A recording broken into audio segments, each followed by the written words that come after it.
Okay, so the word midwife literally means with woman, and it describes the role of a woman that assists another woman when giving birth. Now, in the UK in 2017, there were over 750,000 live births, and we've got over 35,000 registered midwives. So, apart from catch babies, what do they do? Well, a midwife's got three key responsibilities throughout labour, pregnancy, labour and postpartum phase, and that is to educate, monitor and support the pregnant mum to be. So in the beginning of the pregnancy, she's going to educate her about all the changes that are going to happen, physical, hormonal. She'll talk to her about what's going to happen in labour, about all the pain relief that's available to her if she wants it. And as the pregnancy continues, she's going to monitor not only her, but the baby as well. She'll make sure the baby's growing okay, but she'll make sure that mum's fit and healthy in order to maintain the pregnancy. And then throughout labour, she'll be there to support not only mum, but the family as well. And then, as for the postpartum phase, it sort of turns into emotional support, as a lot of us in here know that the first few days and weeks are really, really tough. And so a midwife is there to help sort of support them through it. But she'll also keep an eye out to make sure things like the baby blues, which is perfectly normal, just to make sure it's not turning into something like postpartum depression.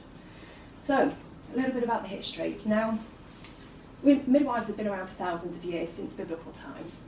Women weren't actually educated back then though, and importance was placed on physical, moral and personal attributes.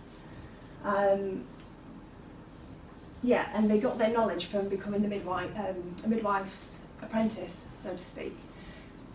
And then in 1735, accouchers, or male midwives, they started making a name for themselves. They were university trained, they had knowledge in anatomy and in the latest technology, which at the time was forceps. And they promoted themselves as being the more modern, safer version of a midwife, and it actually worked because there was a rise in male-led births. And this went on until about the 1800s, when the female midwives, they started getting their popularity back, even though the majority of them were actually prostitutes. Then in 1902, the Midwifery Act came into force. Now, this made anyone that wanted to call themselves a midwife, it made sure that they legally had to be formally trained and certified. And it's that act that has made midwifery the profession it is today. So there are going to be times you're going to have different circumstances that require a different skill set to what a midwife has.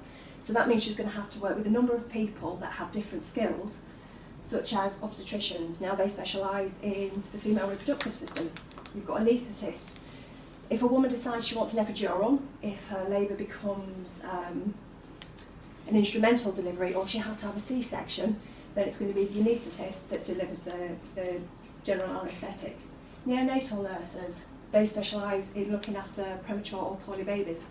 You've got student midwives, paediatricians, sonographers, the list goes on. There are so many different people that they work with, but they all work together as a team, always making sure that the patient gets the best care possible. So there are times that a midwife is going to have to refer a patient. Everybody's different, we've all got different circumstances, we grew up differently, we all handle situations differently. So it's a midwife's job to look beyond the superficial and see when a person might need a little bit of extra support. So signs of, say, alcohol, drug, domestic abuse or postpartum depression. If a midwife thinks that there's anything that needs that little bit of extra help from an outside agency, counsellors, dietitians, social services, she'll contact them and together they'll come up with the best care plan for the patient. Now, the relationship between a midwife and a patient can be thought of as being quite personal because of the intimacy of the role, and so it would be really easy to form attachments. Now, let's say for instance, a midwife and a patient, they become friendly outside the clinic, so to speak.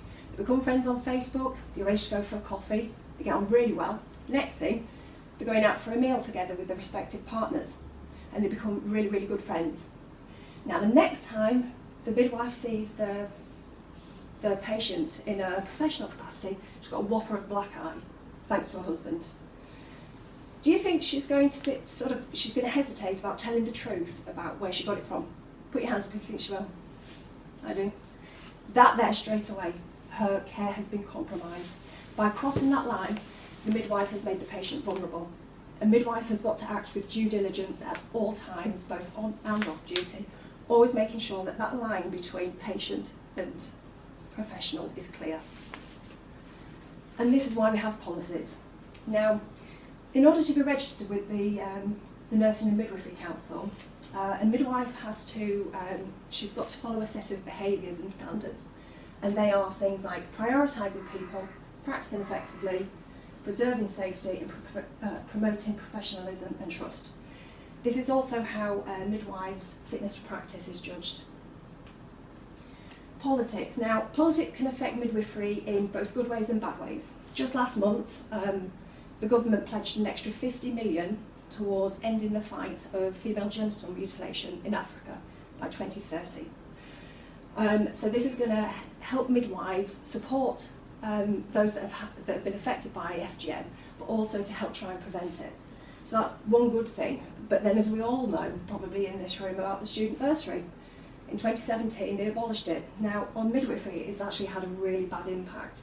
According to the Royal College of Midwives, the number of students that have applied for the midwifery course has decreased by 35%. So, how is it legislated? Well, legislation within midwifery began in 1902, as I mentioned, with the Midwifery Act. Its purpose was to secure better training for midwives and to regulate their practice. It also gave them guidelines so that they were accountable for their actions, so that they didn't get fined or imprisoned. And over the years it's been added to and amended, and then in 1946 it was retained by the NHS. Now, after that it got took over by the Nursing and Midwifery Council, and they brought out a new legislation, which was the Nursing and Midwifery Order 2001. It's basically the same foundations, but it's just a more up-to-date modern version of it. Ethics within midwifery. Okay, so there are quite a lot. I've chosen informed choice, your body, your choice. A midwife can give you advice, and she will give advice that is in the patient's best care, but it is down to the patient as to whether they take that advice. And also conscientious objection. Now, this is actually one for the midwives. They can actually decide to opt out of a certain procedure due to religious beliefs or personal views, such as abortion. That doesn't mean to say that the patient's not going to get the treatment. It just means that they're going to be referred to another colleague as quickly and as quietly as possible, so as to not sort of affect the patient's mental health. And it just goes to show how we mentioned about the referral system earlier. This is exactly how it works. So, over the last 15 years, there's been so many different programmes on midwifery and birth. I can think of about 3 or 4 off the top of my head, but I can only think of one episode that features a male midwife. And in actuality, like I said, we have over 35,000 registered midwives, but we've only got 108 that are men. I only did a small survey, and out of 77 people, I think it was only 9 of them that actually had the services of a male midwife. So it just goes to show, really, that society's view of midwives, along with the media's help, it still shows it as being a job for the girls. I also found a few choice words about childless midwives. I couldn't actually put them up there because they were quite nasty, some of them actually. But the general experience of people and the general opinion was that they wanted a more mature, older, mother-like midwife that had children. And like I say, I did another survey and I asked that question, and it was nearly half the people that actually said yes, they would prefer to have a woman that had children. And some of the words in my survey to describe a midwife were children, trust, empathy, caring, woman. I mean, most of those words are sort of generalised about the female character, really. So, in conclusion, I personally don't think we've moved too far forward. Yes, we have when it comes to education. We've come on leaps and bounds. High degree is what's needed by women. It's also regulated, but where we haven't moved forward is gender. It is still a job for the girls. So what's that going to mean for the future? Hopefully, we'll be able to move forwards and midwifery will become a gender equal profession, and it will be about the care that's given and not about a person's gender, age, or whether or not they've got kids. That's it.